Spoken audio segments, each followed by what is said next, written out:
Bonjour, bonjour à tous. Aujourd'hui, 17 juillet 2025, j'ai déposé plainte contre Jonas Mulinda au tribunal de la commune dont il est dépendant au niveau juridique.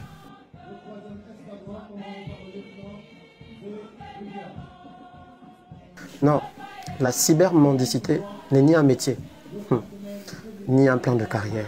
Et tôt ou tard, ceux qui la pratiquent finissent par apprendre que les miettes que rapporte cette activité hors la loi ne sont en réalité que des dorures de malédiction.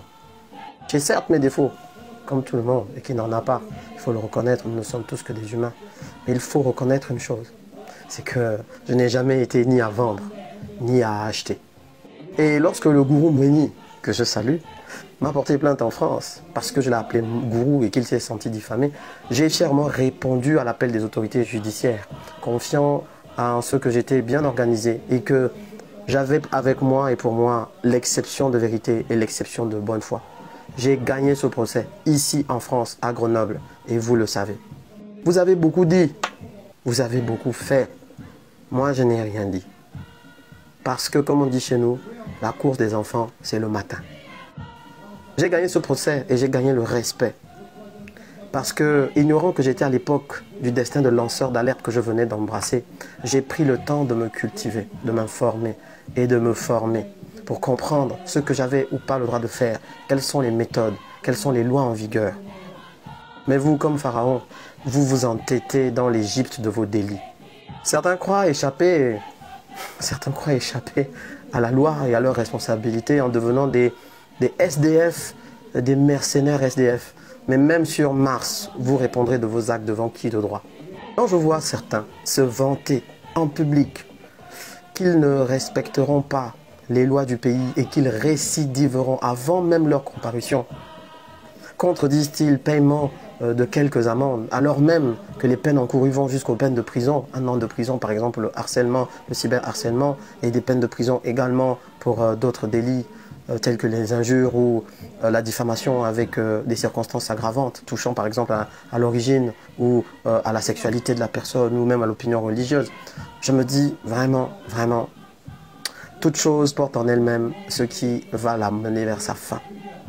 Au-delà de la saisine des autorités sur des faits délictuels et répétés à mon encontre, mon objectif est aussi de libérer et de débarrasser le débat public de perfides trompeurs qui malheureusement prennent en otage par une impolitesse caractérisée au moment même où la nation gabonaise est en train de changer, en tout cas d'essayer d'évoluer, de s'améliorer avec beaucoup de difficultés et beaucoup de débats du coup. Tellement de sujets qui sont malheureusement masqués et éludés par des impolis professionnels et des élucubrateurs à l'impolitesse démesurée.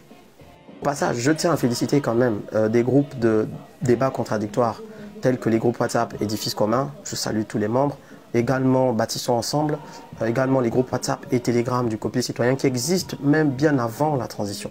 Ces groupes sont composés de personnes de Gabonais aux origines diverses, des 9 provinces, de différents sexes, de différents arrière-plans politiques, de différentes expériences de vie, de différents âges également.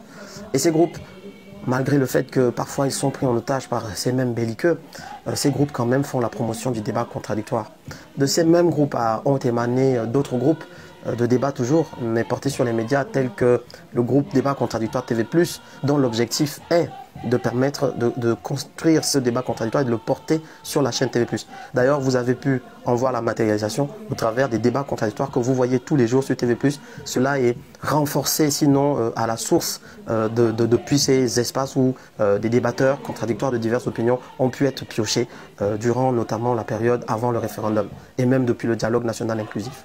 Malheureusement, comme je le disais en introduction, des belliqueux aux argumentaires complètement sclérosés ont préféré prendre en otage ce débat public par des postures d'injure et d'affabulation. Ces mêmes belliqueux vont même jusqu'à fouler aux pieds le principe de l'aide accordée. Ont-ils pour mission de remettre en question le fait que des compagnons se sont saignés pour eux à un moment où ils en avaient besoin? Je pense que personne ne s'interroge sur le bien fondé ou non de rendre un service. Parce que c'est une chose universelle, qu'un bienfait n'est jamais perdu. Et ils ne le feront regretter à personne. Chacun va subir les conséquences du fait qu'il a voulu dérégler certaines règles de l'univers qui ne se laissent pas dérégler impunément.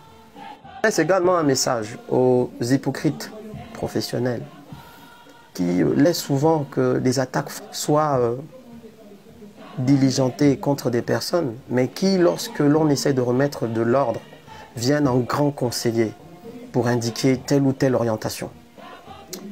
N'insultez pas notre intelligence, permettez-nous de n'écouter avec attention que ces personnes qui, au temps où l'attaque était injustifiée, se sont positionnées et ont dit non. À eux, nous allons tendre l'oreille et écouter avec attention les conseils. Mais vous, essayez avant de conseiller, de construire une relation vraie, parce que sans la vérité, il n'y a rien. Chacun a le droit de jouir de son droit de respirer sans se faire continuellement harceler par des petits dictateurs en puissance.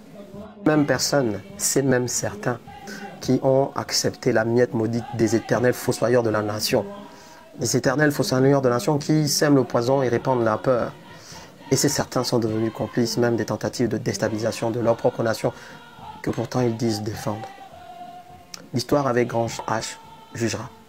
Elle établira en temps voulu et elle établit au quotidien qui est du bon et qui est du mauvais côté. Au suivant ou à la suivante, c'est l'homme qui a peur, sinon il n'y a rien. On est ensemble.